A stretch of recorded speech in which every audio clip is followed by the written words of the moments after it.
मैं सूबा जनरल सकत्तर किसान मजदूर संघर्ष कमेटी सरवण सिंह पंदेर बोल रहा हूँ। जो आज प्रधानमंत्री जी ने बोला है देश की पार्लियामेंट्स में कि जो किसान आंदोलन है उसकी पवित्रता जो आंदोलन जीवी वो ख़त्म कर रहे हैं, तो मैं माननीय प्रधानमंत्री से पूछना चाहता हूँ जिस तरह से इस पवित्र किसान आंदोलन में सरकार सभी की चुनी हुई होती है, सबके प्रति उनका दायित्व होता है, भी सबकी बात करे।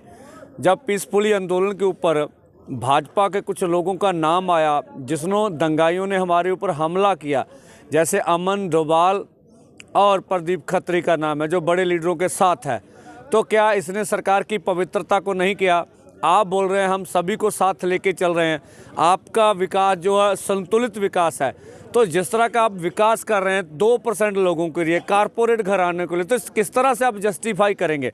जिस तरह से आपने रेल बेची, भारत पेट्रोलियम बेच दिया, कुकिंग कोल लिमिटेड बेच दिया, BSNL बेच दिया, तो अब खेती सेक्टर को आप बेच रहे हैं, तो इसको जस्टिफाई आप कैसे करेंगे?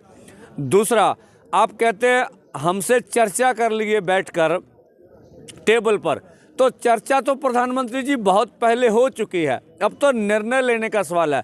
तो दूसरा, बैठने से पहले जो इस पवित्र किसान आंदोलन के जितने भी किसान गिरफ्तार किए हैं उसको रिहा कीजिए, और जो हमारे खिलाफ बैरिगेटिंग की है, पानी की समस्या है, शौचालय की समस्या है, आप किल हमारे धरनों के पास गाड़ रहे हैं, तो ये इस बातों को सामान्य परिस्थिति बनानी होगी।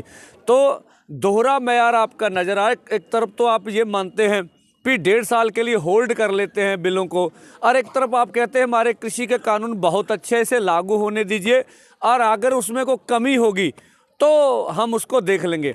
जब आप कृषि कानूनों की तारीफ कर रहे हैं तो टेबल पर अगर बैठेंगे तो कोई मसले का हल तो होने वाला नहीं। इसके बावजूद हम टेबल पर बैठने के लिए तैयार हैं, पर पहले सामान्य स्थिति बनाइए। आपके बयान दोहरे मैयार वाले हैं, और मुझे लगता है जिसे आप पवित्र किसान आंदोलन बोल रहे हैं उसकी आपको चिंता नहीं है। हम लगातार 225 से ऊपर किसानों को शहीद हो चुके, उनको ढो चुके हैं। शायद आपका अभी तक मन नहीं भरा, आप कितने और लेंगे ये आपकी मर्जी है। और जब तक यह आंदोलन की सभी मांगे पूरी नहीं हो जाती, हम इस आंदोलन में इसी तरह से बने रहेंगे। किसान और खेती और मजदूर से देश बनता है, आपने कहा देश का एजेंडा है, तो अगर किसान मर गया, खेती मर गई, तो देश मर जाएगा। तो हम देश को ना तो टूटने देंगे और ना देश का विनाश होने देंगे, देश के लिए लड़ेंगे। धन्यवाद।